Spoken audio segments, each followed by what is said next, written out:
All right, so let's go ahead and jump in. Welcome again, everybody. We're super excited for the conversation today. We're going to be talking about quick wins for improving employee retention during the first 90 days they're with you. We have an amazing group of speakers with me today. First, welcoming Bart McDonald, who's the co-founder and CEO at Sapling. We also have Emilise Guidarelli, so we were just practicing her wonderful last name, who is the head of people at the Museum of Ice Cream. If anyone has not been yet, please go. It's an amazing experience. And also joined by my teammate, Arielle Fuller. She heads our experience curation team and is also our co-lead on the culture committee. And I'm Morgan Cheney, for those of you I haven't met yet. I'm our director of marketing and share the culture committee lead role with Arielle at Blueboard. We're really focused on ways that we can help improve recruiting and onboarding practices. We were super excited to have Arielle join today to share those best practices from Blueboard. So a huge welcome to all of our speakers. We're super excited to share some great content with you today. A quick overview of our host as we're still getting settled. For those of you who haven't heard about Blueboard yet, we're a rewards and recognition platform. And if anyone's doing any type of recognition programs now, whether that's anniversary awards, spot recognition, incentivizing those who refer new talent to your team, you might be doing things like cash or gift cards, but we'd welcome you to consider doing experiences. As you can see on the screen, Blueboard is a menu of amazing hand-curated experiences that Arielle's team actually has the most amazing job in the world getting to plan all of these. Whether it's connecting with family at Disneyland, trying something new like surf lessons, going to a Broadway show, it's a choice from a menu of amazing experiences, and we bring those all to life through a concierge service. So we'd love to connect with you after the event. And then I'd love to pass it over to Bart from Sapling, who's going to go through a quick walkthrough. Take it away, Bart. Excellent. Thank you, Morgan, and a big good afternoon, or hello, or good evening to all of the attendees dialing in today. Very excited to be co-hosting on behalf of Sapling with Morgan, Arielle, and the Blueboard team. Obviously, for those who aren't yet familiar with Sapling as well, this is the topic today is an area that we're deeply passionate on in the area of developmental onboarding. Many of our team members, myself included, come from the intersection of people operations and technology, and recognize firsthand a lot of the challenges and frankly, the grind that goes into the administrative side of setting up onboarding. 4 years ago now, we set out to solve a lot of these challenges for people operations, talent acquisitions, IT, finance, and payroll teams, with creating the leading onboarding and HRS platform for leading companies. We're incredibly proud to work with some of the most culture-focused companies around the world, teams like Envision, Kayak, On Deck, and of course, Museum of Ice Cream as well, helping them to create a truly red carpet onboarding and employee experience whilst automating all of the fiddly administrative parts on the back end by connecting with all of your adjacent HR, IT, and finance teams. So really excited to talk today around the importance of retention and how onboarding can be a key pillar of influencing that. Perfect. Thank you, Bart. So a quick agenda before we jump in. First and foremost, Bart will take us through why the first 90 days matter, and why they're a crucial piece of building retention over time with your new hires. We'll then introduce 4 core strategies for building a successful onboarding program that's really geared at helping those new hires stay focused and with you for the long term. And then as a roundtable, we'll go through quick wins and tactics that you can easily bring to life at your own company. The cool thing is that we asked you, if you remember during registration, any questions for the panelists, and we got over 50 questions from those who registered. So you'll actually see those peppered in along the way with each of the 4 core strategies. We'll be able to take a quick Q&A break during that time, and you might see your name actually pop up on screen if you had contributed a question during the registration process. We'll also be taking live Q&A throughout. We're going to do our best to pepper those in throughout the content. Otherwise, as time allows, we will have a Q&A section at the end. You can find the Q&A module at the top of your Zoom bar. Feel free to add questions there. If you have anything urgent, maybe related to audio or questions along those lines, feel free to connect with us on chat, and Victoria will be able to answer those questions more urgently. You'll also be able to get a recording. If for any reason you need to jump early, we'll be sharing that out by Friday, if not before, along with a recap of everything that we chat about today. And then as a last item, we'll have a few polls that we'll roll out. So you'll see a few of those come up. You're welcome to interact with those, share your thoughts, it really helps us to drive the conversation forward. And for those of you who are expecting the PDC code, if you're working on your SHRM recertification, we will have that at the end as well. So on that note, as we jump forward, let's take our first poll. Would love to just understand from everyone, and you'll see this pop up on screen, where does onboarding currently fall on your priorities list? Is it a low priority? Is it somewhat of a priority, maybe growing a priority, or it's huge and the most important thing on your to-do list right now? Great, as the numbers are coming in, it looks like it's either a 3 or a 4. About 53% are saying it's a growing priority. So we'll do just about 5 more seconds, and then I'll share the results with you.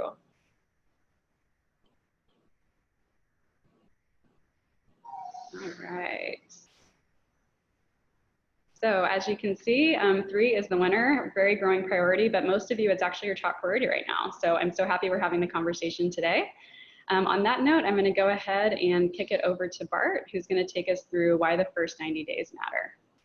Yeah, thanks so much, Morgan. I was going to say, if more than 80% weren't a 3 or 4, then I'd be very concerned. I think setting the table stakes, or sort of setting the scene for today's conversation. I think onboarding today, now than ever before, is just so incredibly important. Really the backdrop of why that is if we think about some of the shifts that have happened in the talent landscape in the recent several years up to half decade, employee mobility and job tenure continues to decline at a rapid rate, particularly on the tenure side. And so as you think about more and more employees changing their place of employment, you're going to have more and more people coming through the onboarding program, which is why it is arguably the most critical component of the employee journey. Next slide, please. One of the things that's always so starking is the recognition that 1 out of 3 employees are going to leave their job within the first 90 days, right? So let's think through that. If you have a class of, let's say, 10 folks coming in and joining in an onboarding cohort in any given month, you can expect that 3 or more of those folks will be leaving within the next quarter of joining an organization. And so unpacking some of the reasons of why employees are leaving, this really breaks down to several cornerstone areas, right? We can see here from some of the research that our friends over at JobBite compiled in the job seeker survey back only a year ago now.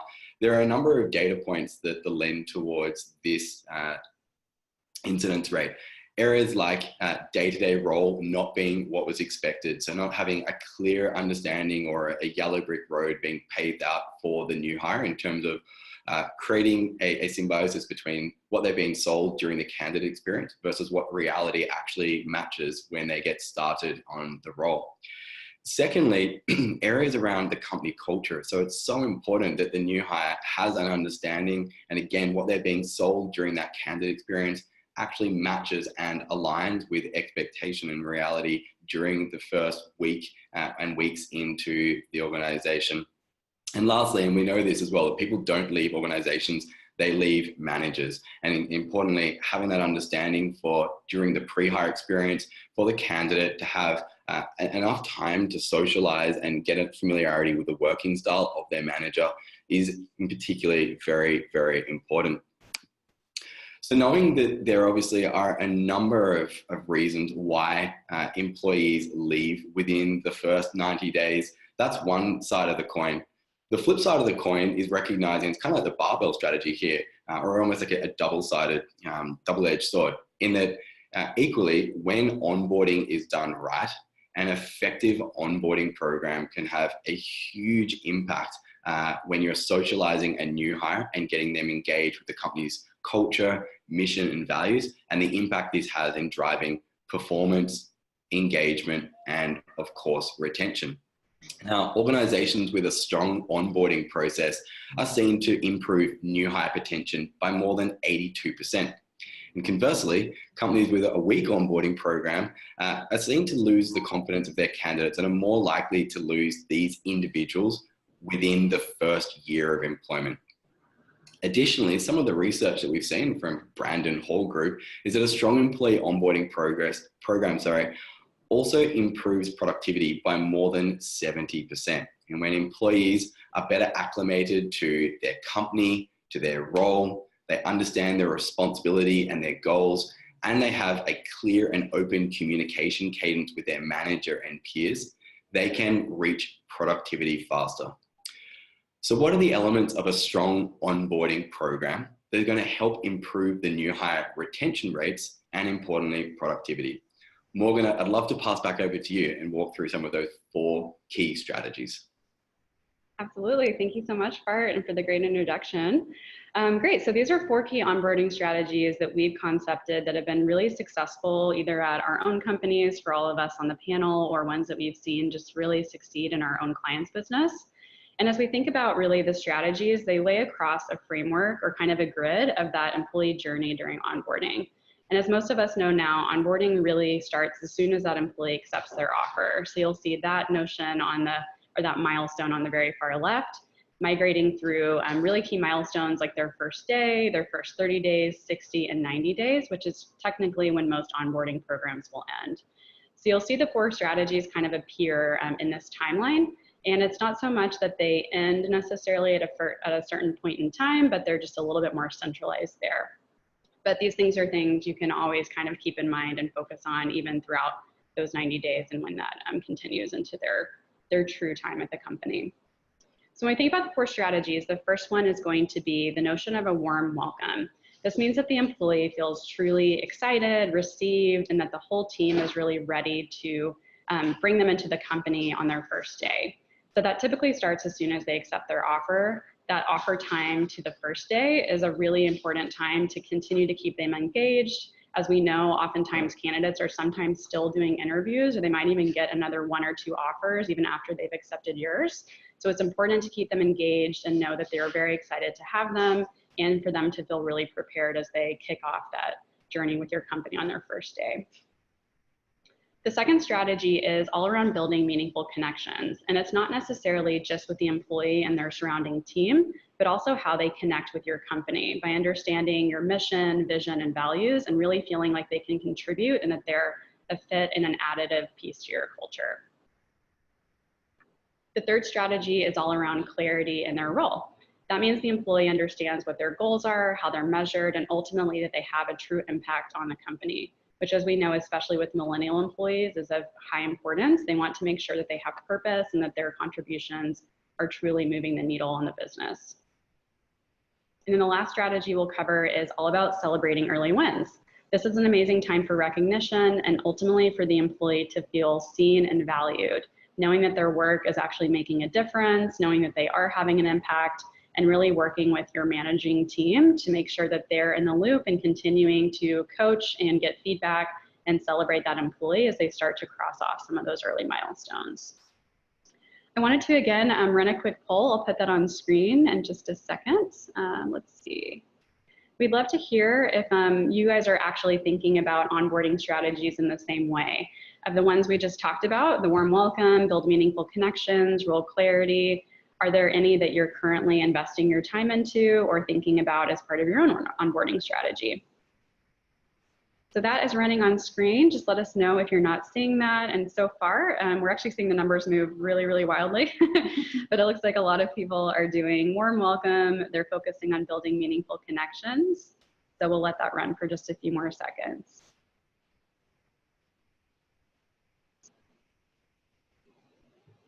All right, I'm gonna go ahead and end it and share those results with you. You should see those on screen right now. So our winner is warm welcome. That's obviously the first part of the journey, so it makes sense that a lot of us are investing there, followed by actually a tie for building meaningful connections and role clarity. So the celebrating early wins is something that might be newer or growing. So thank you everybody for taking the poll. We'll go ahead and jump forward. What we'll do now is move into each of these strategies and talk about some of the quick wins that are associated with each. We'll start with warm welcome, and I'll go ahead and pass it over to Ariel. Take it away. Awesome, thank you so much, Morgan. Hello everyone, I'm really excited to talk about a warm welcome because it's definitely my personal favorite, both as someone who's been through the candidate process and also the new employee cycle. So on the HR end as well, it's just one of my favorite things to do. So here at Blueboard, what it kind of looks like, once the offer is accepted, we want to make sure that we celebrate, right? And specifically, we want to make sure that everybody from Blueboard who is involved with that interview process is a part of that celebration because they all had a role to play with it. And so we still, to this day, we have every single person involved with that interview process for that specific candidate make a personal phone call to just say, hey, I'm so excited that you made it through, and say congratulations, right? Because it's something to celebrate, and we all want to be a part of that and just kick fire that sort of acceptance and excitement around, you know, becoming a part of our group, if you will, or our team. After that, we send out some welcome gifts. So there's sort of two that we are doing right now. The first is in the form of a surprise and delight care package that we send out and actually deliver to the new employees' place of where they live before they actually come into the office for their first day. And the reason why we do this, there's a couple of things. One, we want them to know that we're thinking about them in between the time that we, you know, celebrate their acceptance and then also actually start. And so what's really fun about this is it's not even really about what's in the package. It's more that surprise and this realization for the new employee that, hey, we're thinking about you and we're really excited. Like, here's a box of fun stuff that we want to, you know, get you thinking about your first day for. So just for some ideas, we usually have something like some fun socks that have, for Blueboard, you know, we'll have little surfers on it, or maybe something related to an experience. We get a notepad. That's to kind of create like the nostalgia of starting, you know, your first day of school. We want to kind of create that, but for work. So we'll include a mug and a notepad, stuff like that. We have a curated reading list that is literally pulled and updated from our entire team of what we're reading and why. And just little things like that, some snacks, some tea packets. I know coffee is life for most companies. At Blueboard, we are tea freaks. And so we like to give a little elbow of encouragement for people to try some tea with us. And then moving closer to the date, we actually send out a Blueboard reward, which of course is to practice what we preach. But it's also to really help them understand the process that our recipients go through, right? So they get to go through the process themselves. So no matter what team they're joining, they really have a holistic understanding of what we're doing here, why it's great. And then in addition to that, it starts to build culture for our own internal team. You know, we get, before they even start, we get to see, okay, what kind of activities are they interested outside of the office? You know, we get little bits of insight into their personality that have nothing to do with their role most of the time. So that's a really fun culture builder, and we're always anxiously awaiting to see what they're going to redeem from our menu, because it's an easy conversation starter when they arrive, and it's a really easy way for them to intro themselves into, you know, why Blueboard, what's your Blueboarding moment, that sort of thing. Another thing we do, we send we have the manager send a what to expect email, and that's 48 hours out at least. And that's just to help create security and create preparedness, really set them up for success.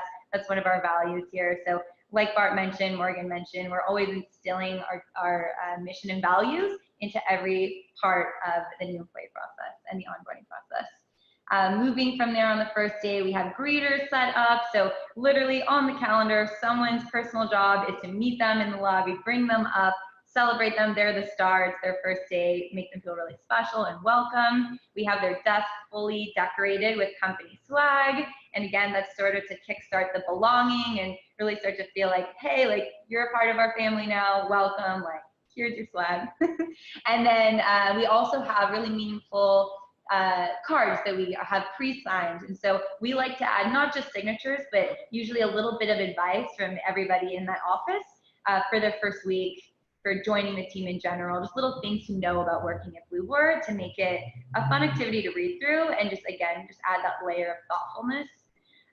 What else? Oh yeah, so one part of setting them up for success as well, and I think this is really important no matter what company you're at, making sure that they already have access to all the tools they're going to need to be successful.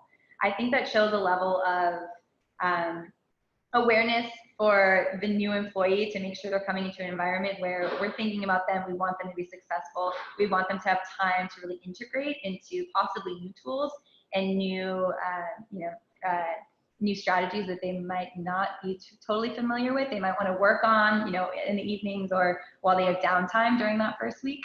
And then an agenda, right? Again, just setting them up for their week, let them start to integrate into the company and really plan out their time.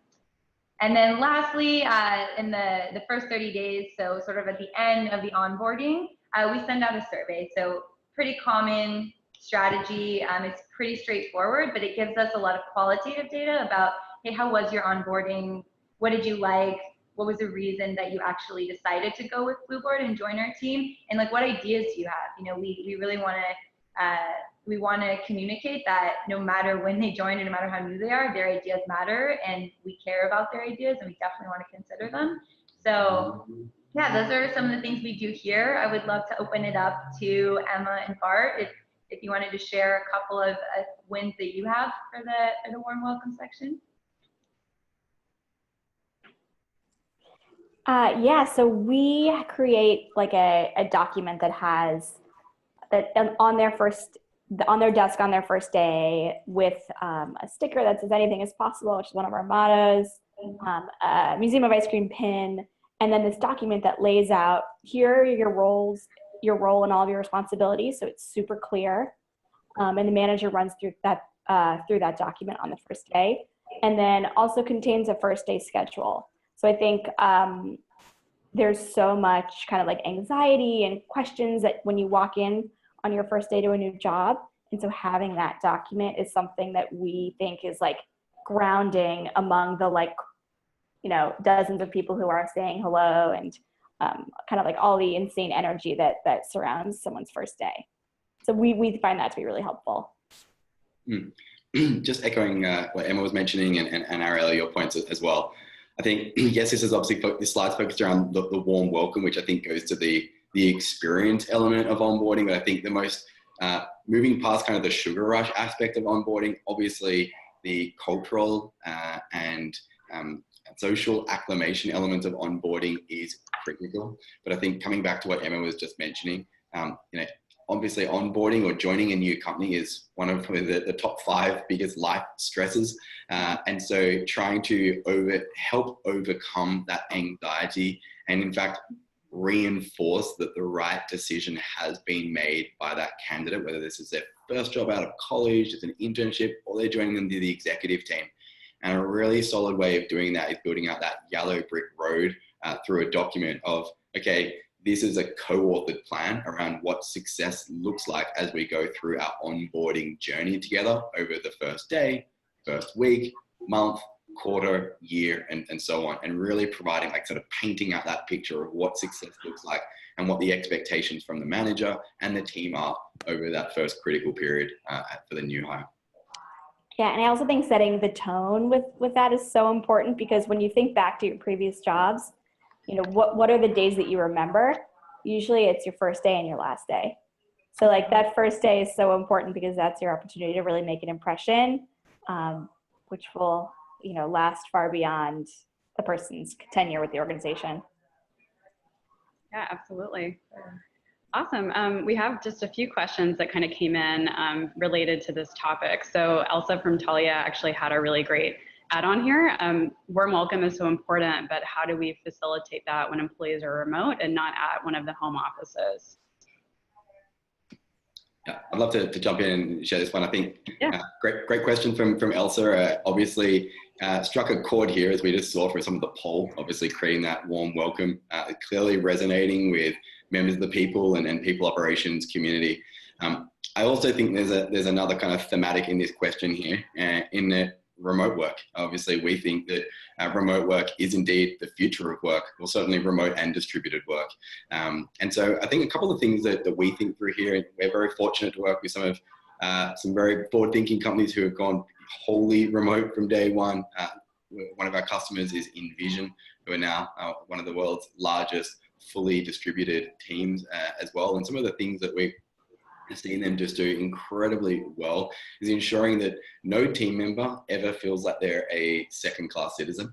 And I think there are a number of ways or sort of tactics or initiatives that can be employed by teams who do have remote or distributed team members, where there's kind of HQ and then satellite offices, or remote team members that may be working from home or a co-working space or a coffee store.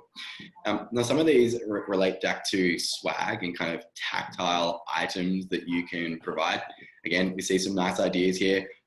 You know, the new hire experience during the pre-boarding phase, which is yes to desk, once that offer has been accepted by a candidate, all the way through to day one of employment for a manager, a peer or buddy, or the people team to send out a package. And that can include, for example, Starbucks gift cards, where you can then go to a Starbucks and get a coffee on your first day. But while swag is important, ultimately for team members who don't have access to, for example, working with their team lead or their peers on day one, they're not at an HQ, ultimately connectivity is going to be far more important during that onboarding experience. And again, some of the ways in which we're seeing some of our clients, particularly at Sapling, being really progressive around this is just recognizing that the work these team members are going to be doing is all technology enabled. And so they're relying on some of these technology tools. One idea we see, which is we think is fantastic, is pre-recording welcome videos from the direct manager and from the team members. And you can use something like even Zoom, the platform we're using for this webinar today, get everyone around a computer screen and pre-record a quick 30-second hello to the new team member and send that out. Beyond that, ensuring that, again, no one ever feels like a second-class citizen. If you're having a meeting, make sure it's at time zones that are accessible for everyone to dial into, making sure that, again, there's the same experience if you are dialing in remote as if you were dialing in at the office. So there's agendas circulated in advance, there's proper AV, et cetera, all set up to create that really warm experience for team members who may not be live at a head office. I would also add that I think there's a huge difference between companies that are mostly remote or have large remote populations, and then companies that have like 1 or 2 remote folks. And so to create a warm welcome for those remote employees, it's so important to stress to the manager that it's their responsibility to make this person feel included, and they're gonna have to go a step above and beyond. So, you know, often we have meetings where there's a dial-in, but the microphone on the dial-in doesn't necessarily catch everyone's voices. So are you going to be that person, or are you going to train that person to be attentive to noticing when the remote person can't hear, even if they don't speak up about it? Yeah, that's so important. Bart, I'm going to steal the idea of the welcome video too. I love that. Yeah. A quick question that came in from the audience while we were chatting from Amanda. She's asking really who owns the operations of sending out these packages. I can speak to what we do at Blueboard just because we're on the topic, and I think it's important to talk about how to actually do this at your own company. Ours is definitely, we have a culture crew, like Ariel and I were mentioning, we're leading kind of that culture committee, but we have a lot of volunteers in both offices that do help to kind of create those care packages and ship those out. They help with the desk decoration, and there's probably, what, 5 or 6 people in San Diego that are part of that crew. San Diego is our larger office, actually, and then probably 2 or 3 of us here in San Francisco. So it is important to get people who are excited and willing to volunteer and who are able to be organized enough to follow that process. And that is a lot of communication as well, of making sure people know that someone is starting. With regards to distributing like the Blueboard welcome gift, that is on the onus of the manager, but we've worked really hard, just like Emma was mentioning, to create a lot of organization and structure, one document that has every email template, timing, what to do, when to do it for new managers, so that they can just reference that doc and follow the timeline as needed and not have to recreate the wheel. That's been really helpful for us. Great. We'll jump into one more question on the topic. How are you using the onboarding surveys to really enhance the new hire experience? This came in from Marcus from Zapier.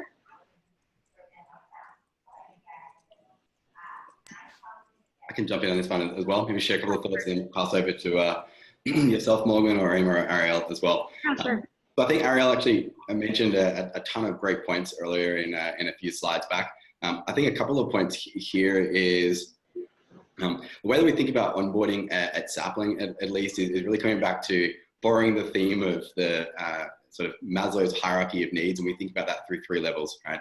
Administration, assimilation, acceleration. Administration, the base case, thinking around, you know, to have all the basic hygiene factors being completed and making sure that new hire is successful with the equipment they need, the basic physiological needs and requirements they need to be successful at work every day. The assimilation layer is around the cultural and social. Like, do they actually feel like they've had a chance to connect with all the different peers and feel a sense of belongingness and alignment with the new mission and values and culture of that organization? And then thirdly, acceleration is more role specific, right? Has that team member been enabled and set up for success to ultimately succeed in what that co-authored success plan looks like? Now, using those 3 pillars of Maslow's hierarchy of new hire needs, administration, assimilation, acceleration, you can usually format those types of questions or lead them into a 30, 60, 90-day questionnaire or survey to really pulse check if the new hire candidate feels like they have everything they need to be successful on those 3 dimensions. The second point I'd mention here is around who you're actually sending out those surveys to. Now, the obvious individual here is going to be the new hire employee going through onboarding, but you can actually cast that out to a wider audience and solicit feedback, not only from the employee going through onboarding, but other critical stakeholders in the onboarding experience who have a role to play in the experience itself. And that can include the team lead, that can include members of IT, finance, operations, culture club committee members, all the way through to talent acquisition, who have a critical responsibility of passing the baton over as well. The third point I'd mention is around, going back to Marcus's question here around how have you used surveys. Again, there are obviously a number of options, right? Starting at a very low fidelity, as simple as a Google form or a SurveyMonkey, up to far more sophisticated tools like Culture Amp and many other wonderful survey platforms in market who can provide not only the automation of that tool experience, but also the critical data component around that, helping to benchmark and bench press against not only internal but external data points. Yeah, we actually just rolled out our first onboarding survey this year, and it's been super valuable. I was looking through some of the data as we were joining, and thankfully we're on a scale of 5, very high, close to 5.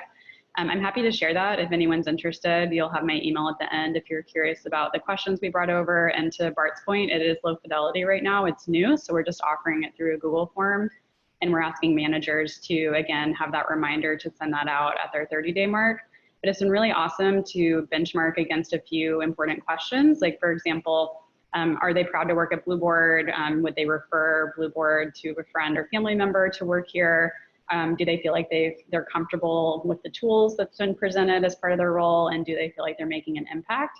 So those are the types of questions we're keeping a really close eye on. And it's been really eye-opening also to get some comments and qualitative suggestions as well from the teams who are going through this process to help just refine our entire structure going forward. And to add in, I think like beyond surveys, ensuring that you act on the survey and then keep. Yes.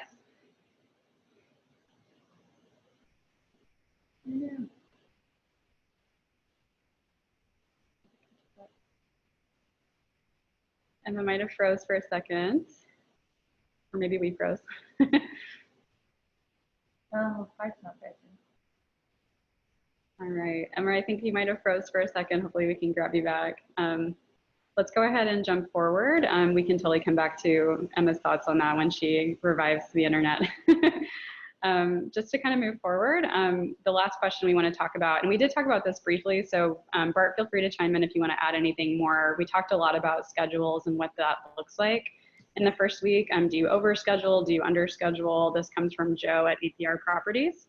Generally on our end, we do like to have a pretty, and Ariel spoke to this too, we like for that security to be in place and that understanding that there is something in place if the employee wants to go down that path. When we think about scheduling, the manager is in charge of coordinating. We have a kind of a packet of different trainings that will happen, and those all do happen usually in the first week or second week.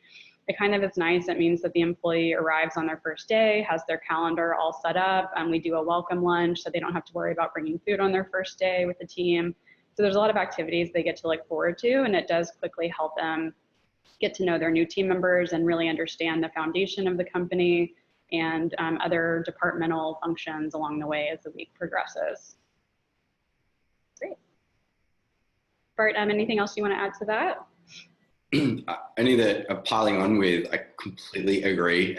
In terms of to the question, how scheduled for the first week be? I think, as Emma mentioned before, that onboarding involves a significant amount of anxiety. And we also think about it as like FUD, fear, uncertainty, and doubt. And it's a team-sourced responsibility of both the people team and the manager along with the new hire as well, to co-create that yellow brick road of trying to eliminate as much of that uncertainty and doubt. Let's think about it. Like, we've all been going through onboarding at some point in our careers. Everyone listening in today, there's nothing worse than that experience where you've kind of done all the hellos around the office. It's maybe the third day and you pulled up at your chair and the laptop and you're like, what am I actually supposed to be doing today? Like, is there some expectation of me to check in at the end of the day? What do I need to do?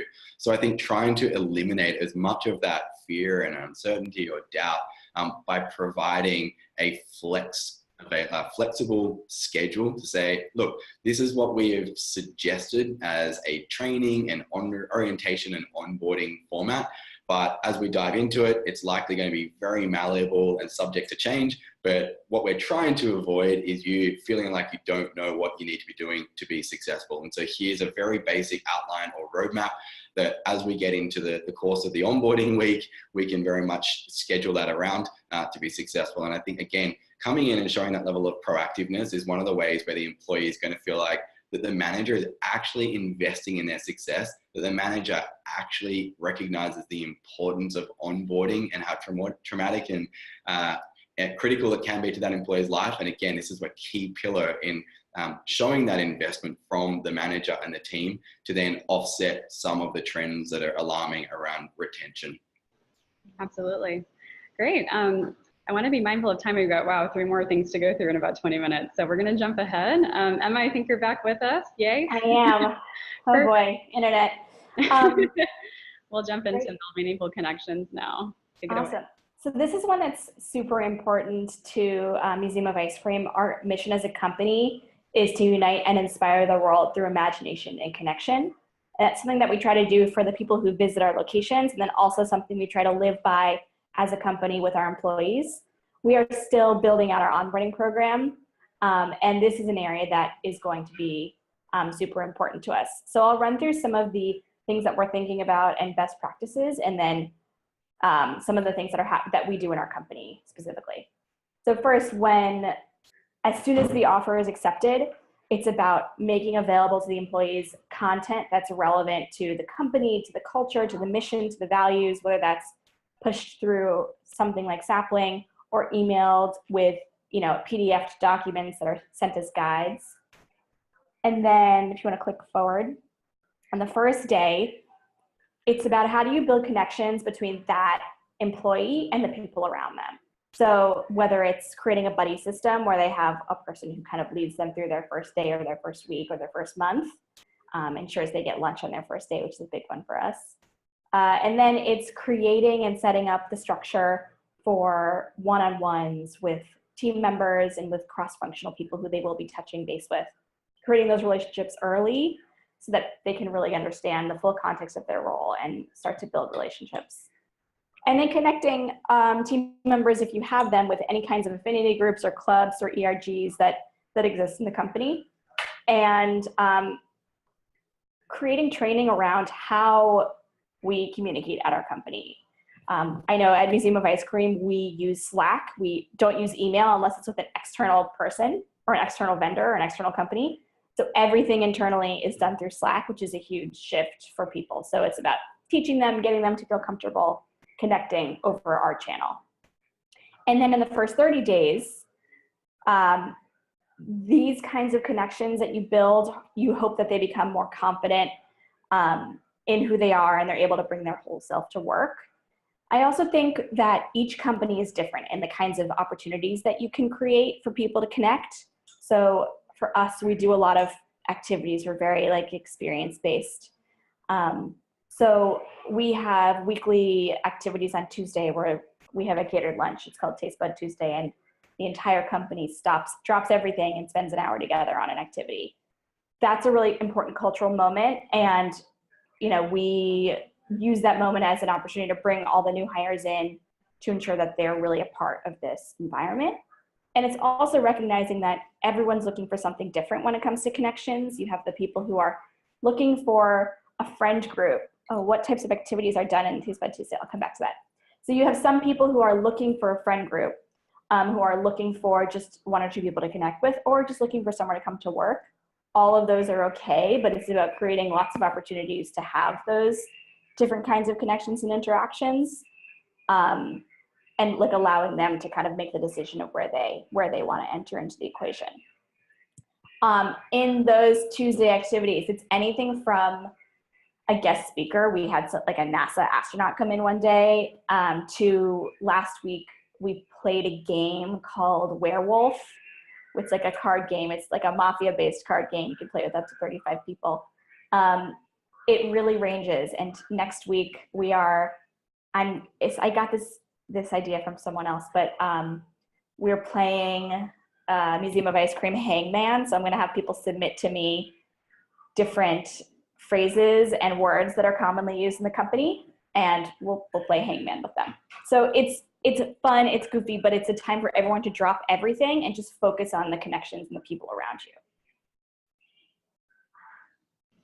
I love that. Thank you so much, Emma. Yeah. Anything, Bart, that you want to add that you guys do differently at Sapling or that you've seen as a best practice? If not, we can jump into the questions. All right. There was one question that came through on the chat while we were, Emma was just discussing, and it was really about setting up the one-on-ones. Do you do that in advance for the employee, or do you give the employees a list to reach out to? At Blueboard, oh, go ahead. I'll just share what we do really quickly, and then feel free to jump in. We really like for the employee to kind of be the one who proactively reaches out, but as a manager, you will kind of handpick the people for the employee based on where they might have some nice overlap, or really be able to like build their swarm, if you will, and have good connections in the case that they need cross-functional support. So we'll usually identify kind of a rotating list of people from different departments, so maybe 5 to 6 total, and communicate with those employees in advance that they've been selected and that the new hire will be reaching out, or the new boarder as we call them. And then it's really on the new boarder to facilitate those meetings so they feel like they have a little bit more control. It also gets them more in touch with like, I need to create my Zoom account. I need to have a Zoom ready if we're gonna do this video chat, right? Because a lot of our team is shared across or split across the US. Anything you wanna add to that, Emma, specifically before we jump over to the next? Yeah, I think we like the people team does it for executives, but for team members, we ask the managers to kind of set that up and create that structure. Okay. Usually we like to do it so that the first day is fully scheduled for them. And then the second day beyond, there are people who they should be reaching out to. Cool. All right, so jumping into the first question related to this topic, Kanoni asked actually, how do you create onboarding that engages millennials, Gen Y, or Gen Z? And the question here is like, do we agree with that approach? Is there a different approach that you would actually take at your own company, knowing that sometimes it's not about the person's needs, but really about connecting with what the company is? Emma, what are your thoughts on that question? Yeah, so one of the VPs of HR at Bloomberg, who I heard speak probably a year ago, he is a strong believer that there's no difference between any person or any generation that enters the workforce. They're just a group of people entering the workforce looking to make a difference and looking to make an impact and trying to find their place and their voice. So I don't think there's anything specific or different that you necessarily need to do for this. I mean, I guess the trend is, can you create something that's beautiful and engaging so that if you're giving them a gift or some swag items, it's beautiful and meaningful for people who are looking for that, and then also Instagrammable for people who are looking for that. But to me, really, onboarding is about building connections, giving people understanding and awareness of their role and how they fit into the company, and not necessarily generational. Wonderful. All right, jumping ahead, next section is clarity around the role. We'll pass it over to Bart. Yeah, thank you so much, Morgan. And just very quickly, I think completely agree with Emma on that last slide as well. I think we've seen some friends in the space do really successful ramp camps, where for the first couple of days of employment, they try to have all of the new hires within a certain period, maybe every 2 or 3 weeks, or indeed a month, start at the same point in time. And whether it's an executive all the way through to someone who it's their first rollout of college, or they're even an intern, literally sit in the same room. And the feedback has been that, again, kind of coming back to that principle that Emma was mentioning there, or kind of the more academic side of Maslow's hierarchy of new hire needs, everyone has the same fundamental need around kind of safety and around connectivity and engagement and being set up for success. And so I tend to agree with Emma's point there. I don't believe there is actually any difference that needs to be applied based on age grouping. I think it's very much tried to create an experience that is representative of your organization's mission and values and kind of rituals as well. And moving on to the next point around clarity around the role. As we certainly have a belief, and I know this is very much shared with across many parts of the people community, is that onboarding certainly starts before day one. And in fact, it starts right back during the recruitment experience when you are actually aligning a candidate against what success looks like in the role and really selling the opportunity for them to make massive impact in that role at your organization. Equally, just as onboarding starts before day one, so too does the activity of providing clarity on what success looks like. And again, many world-class applicant tracking systems now actually build into the job description template.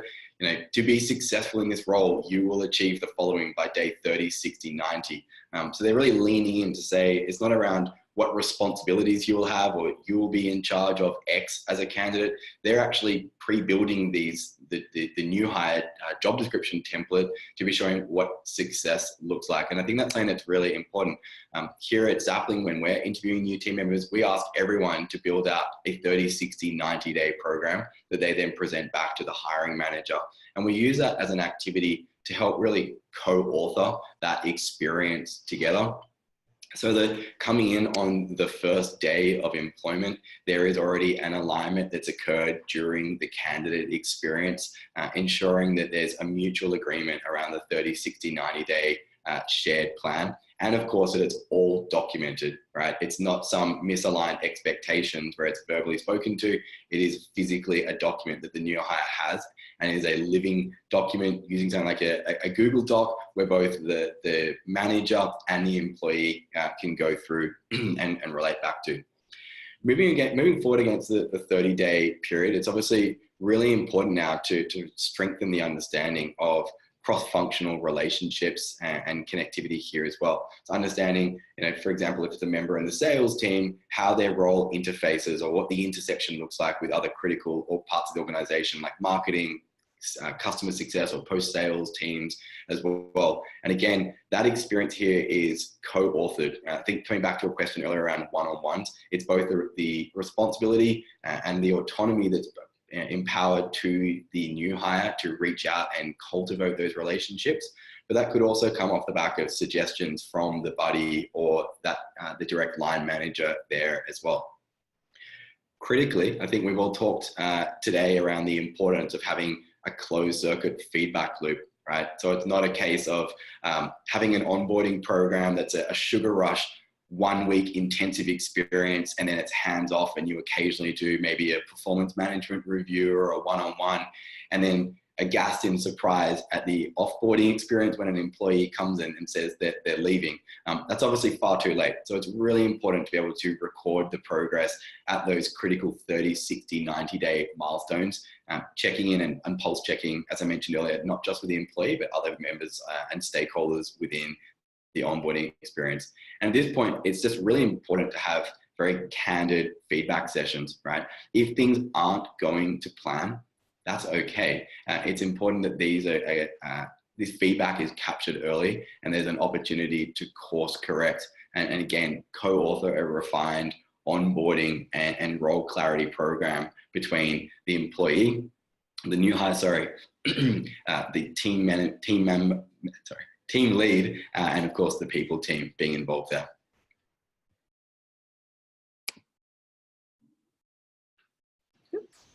Too far, sorry guys. Let me go back one. It's a quick preview.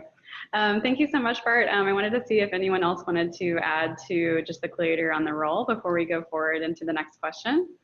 I'll say at Blueboard, it's super important. This is a new kind of strategy that we've been rolling out for our new hires, is really having the manager take the onus to start to draft out what some of those objectives and goals and projects can look like, and presenting that to the new hire midway through their first week usually.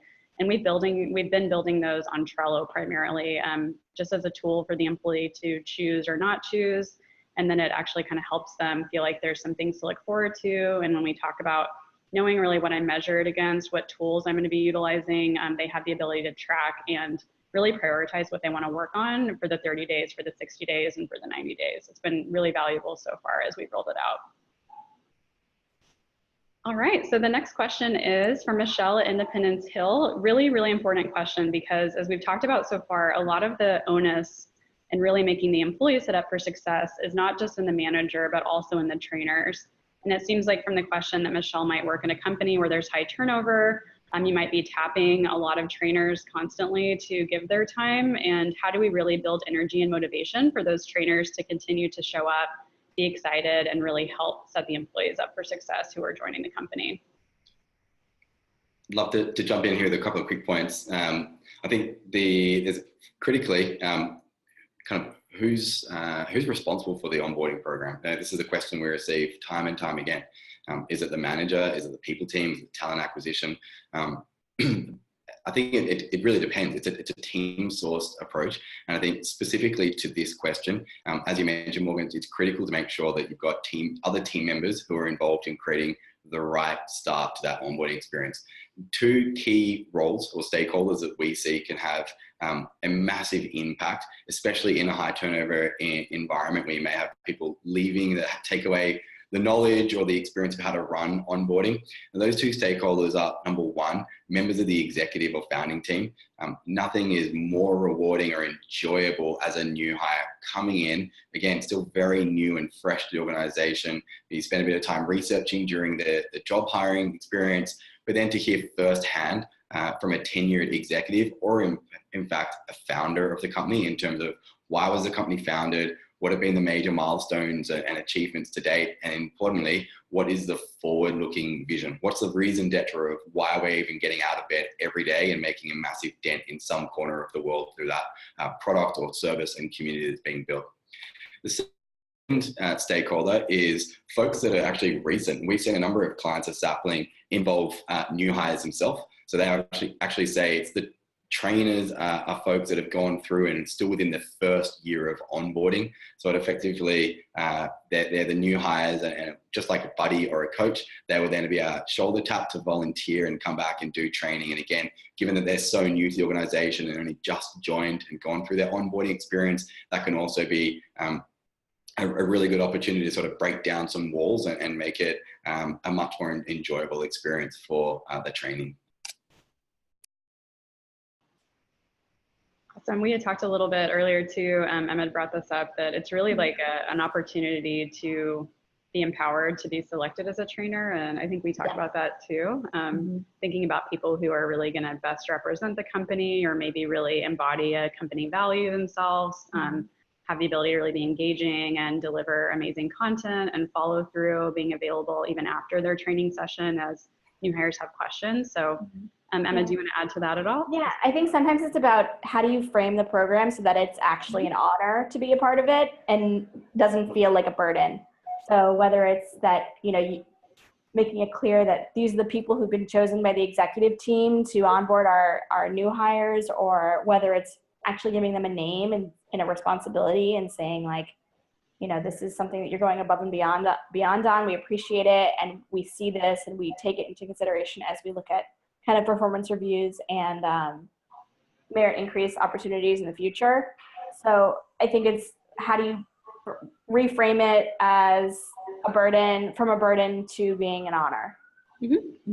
Yeah, absolutely. Yeah, and really, I would almost even say screening your trainers to make sure that they are a culture champion and that they themselves value what the company values and mission are really to their core, because I think that has a really, really high impact on that incoming employee as far as their success becoming great in their role, but also becoming another internal champion to help build culture.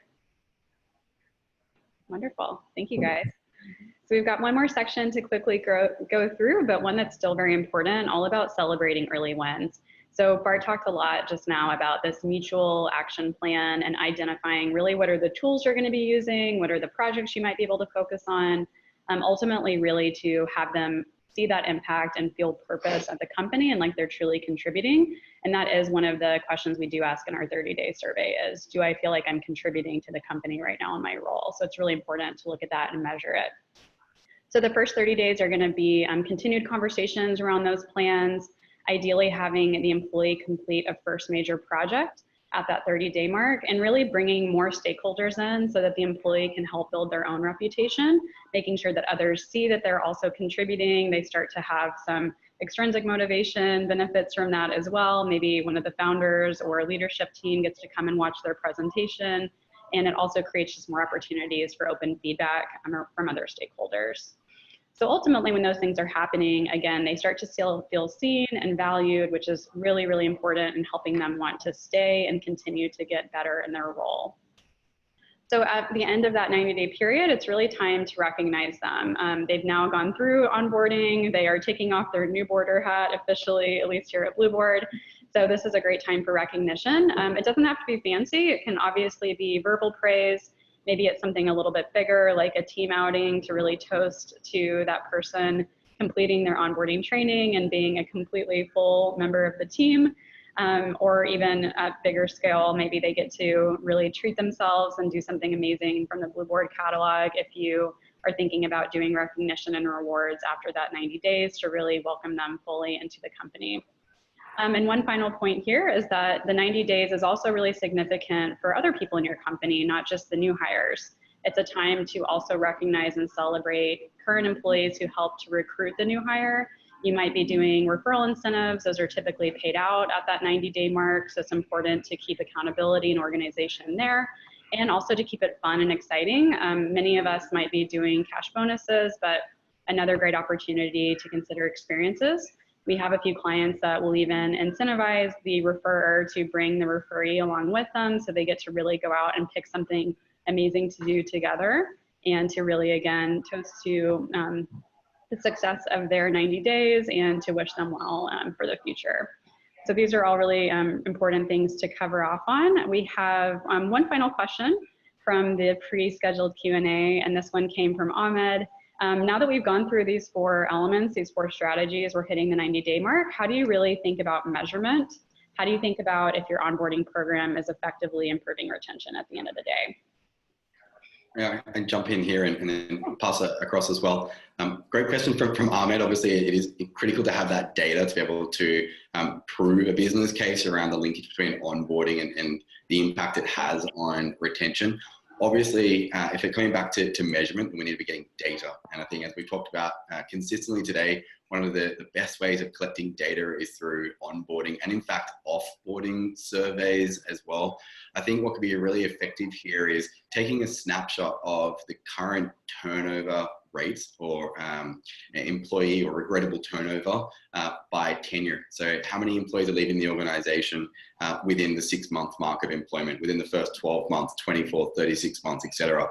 You can start seeing some really interesting data, perhaps by location, by different department as well. And over time, starting to, through the data that you're collecting in onboarding and offboarding, running a longitudinal study to say, if we're making these changes to the onboarding program right up the very front of the employee journey and life cycle, then 6-12 months later, we should be able to start seeing an improvement or a decline in the regrettable turnover rates within the first 6, 12, 24, 36 months of onboarding. That's just my perspective of what we hear here at Sapling. Emma or Morgan, not sure if you have any other thoughts. If you're building out your program now, then now is the time to also do surveys so you have a before benchmark and an after benchmark. That's harder to do when you're rolling out a program like slowly, but start taking data now, even if it's you are learning that the program isn't working and whatever you're doing isn't good and you knew that, that's okay. It just gives you that starting benchmark so that when you do build the program that you want, you can show kind of the impact it's made. Absolutely. And we talked a little bit before about our survey. It's been so incredibly valuable to have insight and that color commentary and opportunity for employees to share recommendations and ideas for how to make the program better. Like I mentioned, we just launched that a few months ago. We've now had we're in a growth phase. So we were about 20 people in Q4. Now we're 55, 60 employees. We're aiming to be 80 by the end of the year. So we have a lot of change happening right now and a lot of fresh voices. So it's been such an amazing time to start capturing that. And as I mentioned before, anyone who is interested in a copy of that survey or the questions we're answering, I'm happy to share that with you. Just to kind of quickly move on, a few quick items we're going to cover off on. Oh my gosh. First, before we exit, a quick poll. We've talked a lot about Blueboard and Sapling today, and always want to give people the opportunity to say, yes, I'd love to learn more, chat with our sales team potentially. So I'll let this poll run for a little bit. I also want to jump forward and share the SHRM certification with you. It's going to be 19WPGKX. Again, for anyone who needs that code for their PDC certification, it's 19WPGKX.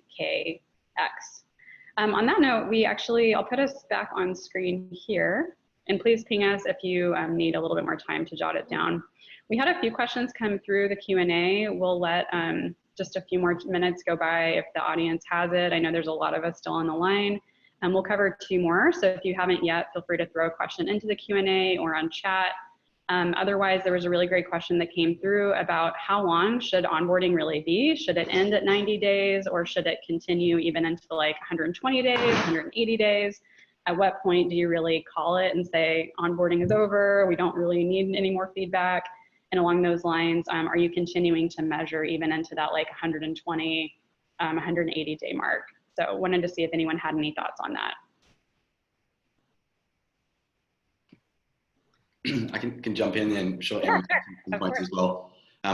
Look, I think certainly 90 days has been posted as a benchmark of kind of best practice by today's standard. I know there are many companies out there that do not track even beyond the end of the first 5 days.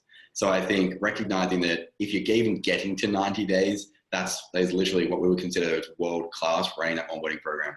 Now, indeed, if you come back to what's the initial outcome of onboarding, there may be a case there around enabling that new hire to be culturally socialized with the organization, their team, all the tools and rituals, and of course, having clear expectations on their role and open line of communication with their manager. If that can be completed in 90 days, excellent. If you believe that that needs to be extended out to maybe 120, 150 days or longer, and we are seeing organizations, there is an early trend of organizations extending the amount of time. I know there are a number of thought leaders in the space that would argue that onboarding never actually ends, because at some point in the employee journey, with tenure is being compressed from 4 or 5 years now down to under 2 years for knowledge workers in the United States, arguably you're going to be relocating, you're going to be moving people across different roles and effectively finishing onboarding and moving straight away into cross-boarding as people go through different changes to the mobility and their stage of work at an organization. So that's the view that I have here personally. Emma, I'm not sure if you have different views. Yeah, I mean, 30, 60, 90 are just 3 arbitrary days in someone's employment. So you can really choose, you could do like 45 and 150. And I think it's about what is the objective of each of those touch points. If you have 3, that's great. If you want to do 45 and a 90, that's great too. Or if you want to do, if you're a company that does one-on-ones and you have weekly check-ins that you think should be more structured for like the first 6 months, like it's really open and flexible, but 30, 60, 90 are just, I would call them like 3 arbitrary days that sound good and feel like a good cadence, mentally a good place to check in. Mm-hmm. Sounds good. Mm-hmm. And then one last question before we end. Someone was asking about on the notion still of remote. I believe this question came from Kelly. When you think about that first day, do you guys have a practice of bringing everyone to the same location so they can meet in person, or is that still a remote orientation timeframe? Any best practices that you've seen? I know a lot of companies I've watched over time do try to bring everybody in live together, even if it means people are flying in and staying for a few days, just so that they have more of a cohort if you are onboarding groups of like 3 to 10 or more people on the same week. But would love to hear if you guys have any best practices for that. We do like that, and we have someone who is going to be working remotely in LA, and she actually moved here for 3 months temporarily. And that was like an ask that, she agreed to. But we are big on in-person experiences just culturally as a company, like you guys at Blueboard. So that's important to us. It's not always possible, but we love in-person collaboration. But I think it really depends on just the feasibility of that as an option. Great. Awesome. I think that is all we have time for. We'll close out just with a huge thank you to all of our panelists. Thank you, Emma, Bart, Ariel. So happy to have you join us today. And we'd love for you to stay in touch with Blueboard and Sapling along the way. I'd say the major thing to call out is that Sapling has an amazing free virtual conference coming up on May 1st. Both Bart and I will be speaking on it along with 20 other speakers, and it's online and you get credits and it's amazing. So please check out saplinghr.com/connect, and you can register there for the Connect Summit. At Blueboard, we are hiring our very first set of people. That means Ariel and I will still be culture committee in the background, but we will have a fearless leader joining us. If you are interested or know of anyone who's passionate about building a growing team, has some recruiting background, is excited to roll out new people programs, please send us our way. We would love to chat with them. We're hiring too. Oh, good. What are So you we're hiring recruiters and people operations. Perfect. So benefits and payroll. Love it. All right. We'll check out. We're I'm excited to get some help and get these roles filled. Wonderful. Well, you get to do Tuesdays and Summit, so that would be amazing. Yeah, come to Taste Bud Tuesday. I want to come to Taste Bud Tuesday. You can come. Do you allow guests? Sometimes, yeah. Love it. All right, everyone. Thank you so much for joining us today. More great webinars coming soon. Stay in touch with us and have a wonderful rest of your day, evening, etc. We will talk to you soon. Thank you.